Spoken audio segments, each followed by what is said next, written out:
Shalom, shalom à toutes et à tous dans le nom de notre Seigneur Jésus-Christ.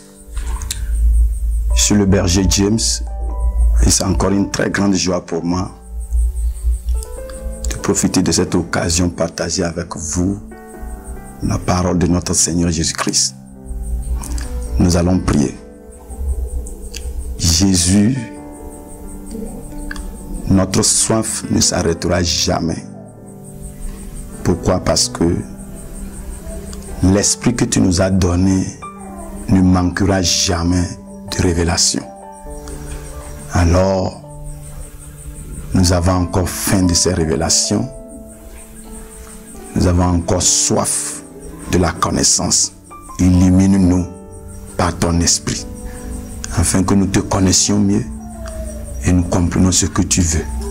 Au nom de Jésus-Christ. Amen.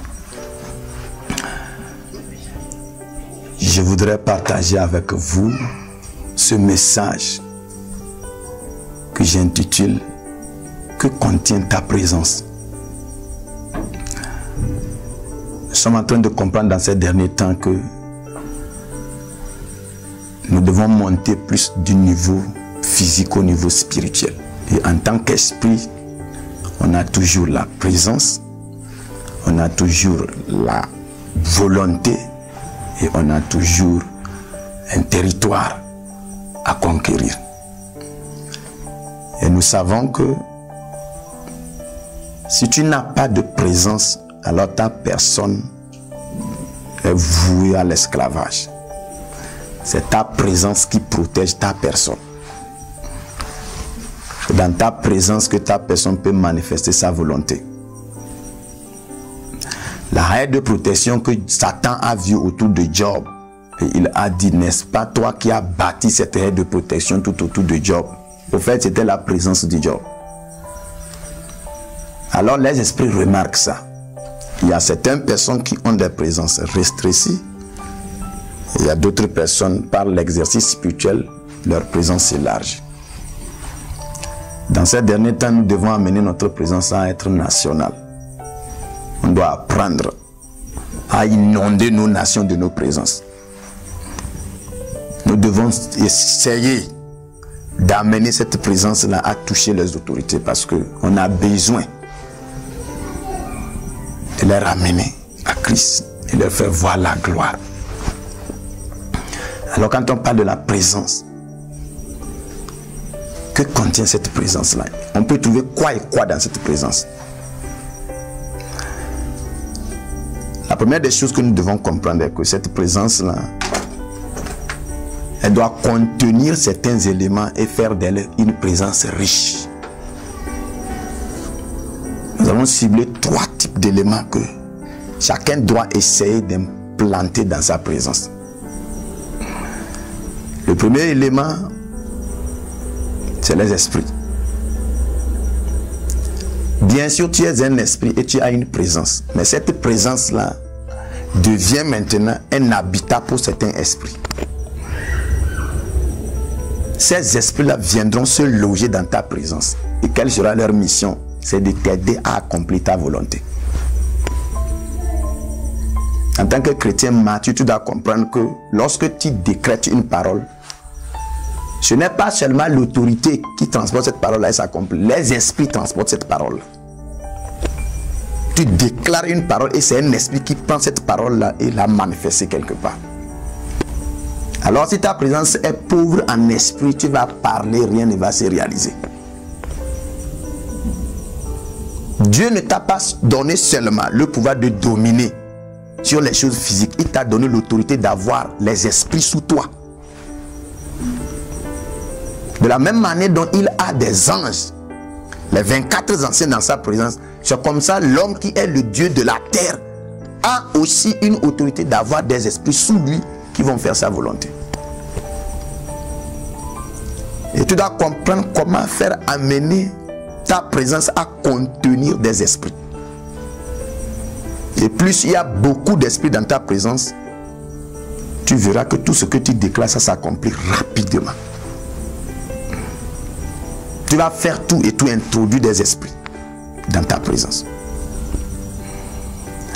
S'il n'y a pas l'esprit, de la prospérité dans ta présence, tu ne pourras jamais commander la prospérité physique comme ça. Pourquoi? Parce que chaque chose est animée par son esprit. Alors tu ne commandes pas l'esprit de la prospérité. Alors quand tu déclares qu'il y a prospérité, elle ne va pas se manifester parce que l'esprit qui doit animer cette prospérité-là ne se soumet pas à tes décrets, ne se trouve pas dans ta présence. Alors tu dois comprendre et accéder à ces clés-là. Tu dois aller à la recherche de certains esprits, introduire ces esprits-là dans ta présence. Tu dois conquérir des esprits. Tu dois les avoir dans ta juridiction. T'aider à accomplir la mission que Dieu veut que tu accomplisses. Deuxième élément de ta présence, tu dois faire tout et tout introduire ce qu'on appelle les codes. Si ta présence est sans code, tout le monde peut profiter de cette présence-là. Regardez ce qui se passe. Élie sait ce qu'il a fait. Il sait qu'il n'est pas le seul prophète là-bas. Il sait, gare à lui, s'il compte seulement sur la prière, il va prier, la pluie va s'arrêter. Un autre prophète va se lever, prier, la pluie va descendre. Alors il a cherché à introduire dans sa présence un code. Seul lui, il détient le code qui va relâcher la pluie. C'est bon, audacieusement, il a dit, il n'y en aura ni rosée ni pluie, sinon à ma parole. Cet homme-là a déclaré avec audacité. Et 7000 prophètes se trouvaient dans ce même pays. Personne n'a pu changer le décret d'Élie. Pourquoi? Parce que dans la présence d'Élie, il y avait les codes. Tu vois qu'il y a une différence entre la présence d'Élie et la présence de Moïse. Moïse n'a pas introduit le code dans sa présence. Quand il a jeté le bâton est devenu serpent. Les magiciens ont jeté leur bâton, c'est devenu aussi serpent. Ça a en quelque sorte manifesté la gloire aussi de Satan. Dans ces derniers temps, on doit refuser Satan de se manifester. Quand on déclare et lui aussi veut faire, ça ne va pas s'accomplir. Et ce qui te permettra, c'est lorsque tu introduis les codes dans ta présence. Je vais te dire quelque chose. Tu dois atteindre un certain degré où tu forces les gens. Par exemple, il y a certains que tu introduis. Quelqu'un est avare de nature. Il est avare de nature. Il ne donne pas. Et il rentre dans ta présence. Il enlève, il te donne sans se rendre compte. Il sort de ta présence. Il revient à sa nature. Il ne sait pas qu'est-ce qui s'est passé. Parce que tu as introduit ce qu'on appelle le libéralisme dans ta présence. Personne ne peut continuer à être avare dans ma présence. Tu vas rencontrer des gens qui sont des meurtriers. Mais aussitôt ils rentrent dans ta présence, ils se changent en de bonnes personnes. Quand ils sortent maintenant, ils se rappellent qu'ils étaient des meurtriers. C'est des codes. Tu dois avoir un code dans ta vie, dans ta présence, qui va forcer certaines personnes qui ne croient pas en Dieu. Aussitôt rentrer dans ta présence, ils doivent croire en Dieu. Tu dois avoir cette puissance-là. C'est des codes. Tu introduis des codes dans ta présence. Et tu sais que tant que tu es dans ma présence, tu dois obéir ces lois, ces codes.